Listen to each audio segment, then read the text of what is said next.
यशोदा मैया दही मथ रही थी, उतने में भगवान श्री कृष्ण ने कुछ खाने के लिए मांग लिया। मैया ने कहा बेटा माखन ताजी हम निकाल के तुम्हें देंगे। तो कन्हैया बोले मैया भूख ज्यादा लगी है। मैया बोली इन्हें थोड़ो सो इंतजार प्रतीक्षा और कर ले। एकदम मैया को पता नहीं, कन्हैया ने ऐसे ही पूछ लिया मैया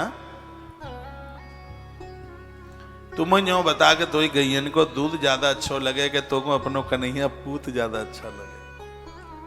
मैया बोली मोए दूध काय को, मोए तो अपनो पूत अच्छा लगे। ये दोनों चीजें बड़ी प्रेम करने के लायक हैं, एक दूध और एक पूत।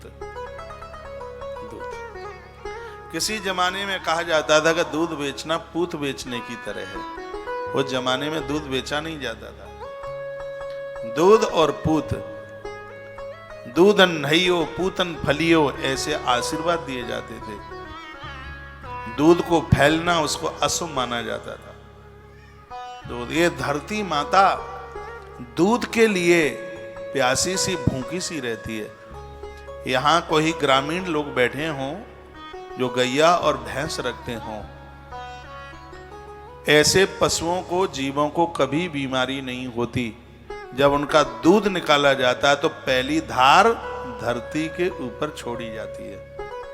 पता नहीं आप में कुछ लोग बैठे हों गांव के जन, तो उन्हें यह पता हो कि जैसे ही दूध निकालते हैं तो उसकी जो पहली धार है वो धरती पर, इसका प्रभाव है कि उस दूध की पहली धार से उस क्षेत्र की धरती बंजर नहीं रहती। वहां खूब फसलें होती हैं। धरती माता अति प्रसन्न होती है जब उसकी पहली धार धरती माता को छोड़ी जाती है। तो ये देखो ये दूध की कितनी बड़ी महिमा है।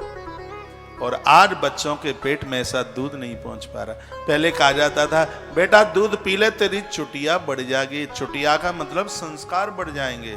आज चोटी खत्म, रोटी खत्म और बेटी के संस्कार खत्म। तीनों के ऊपर बड़ा कुठारा गाता हुआ। रोटी भी नहीं है, जो होनी चाहिए वो रोटी कहां। चोटी संस्कार नहीं है। दूध पीने का मतलब कहा जाता है, भगवान कहते थे मैया कब हूं बढ़ेगी चोटी, चोटी मैया कब न बढ़ेगी चोटी। आजकल तो मेरी बहनों को भी चोटी नहीं रही, बाल उड़ गए, सब गंजी हो गई। कहां रही, सब टूट टाट गए। अब चाय पियोगे तो ये तो सब लूथड़ा बन करके झड़ेंगे। ये टिकने वाली नहीं है खोपरिया पर।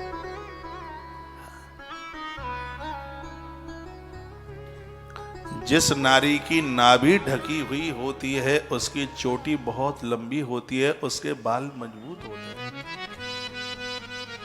नाभि, जिस नारी की नाभि ढकी हुई होती है उसके चेहरे पर दमक होती है, चमक होती है। उसकी चोटी लंबी होती है, उसके चेहरे पर भारी नूर होता है। नाभि, नाभि जड़ है, जड़।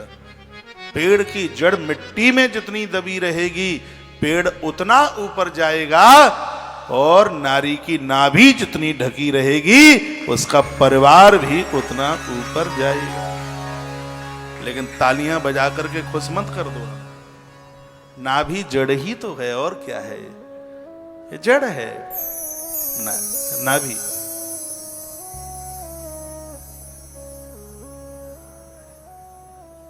कुछ गलत बोल दिया है? आजकल तो पहनावा आंखें फोड़ने लायक हो गया। भला आदमी तो कीला ठूस ले आंखों में।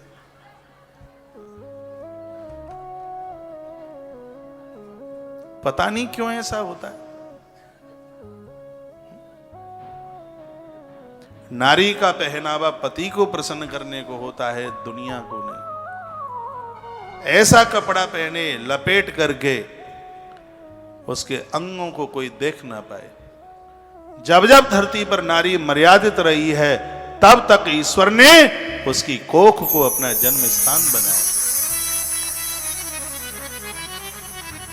खैर बुरा लगे ऐसी तो मुझसे कोई बात आती नहीं है। मैं साथ सम्मित बात आपके बीच में रखता हूं।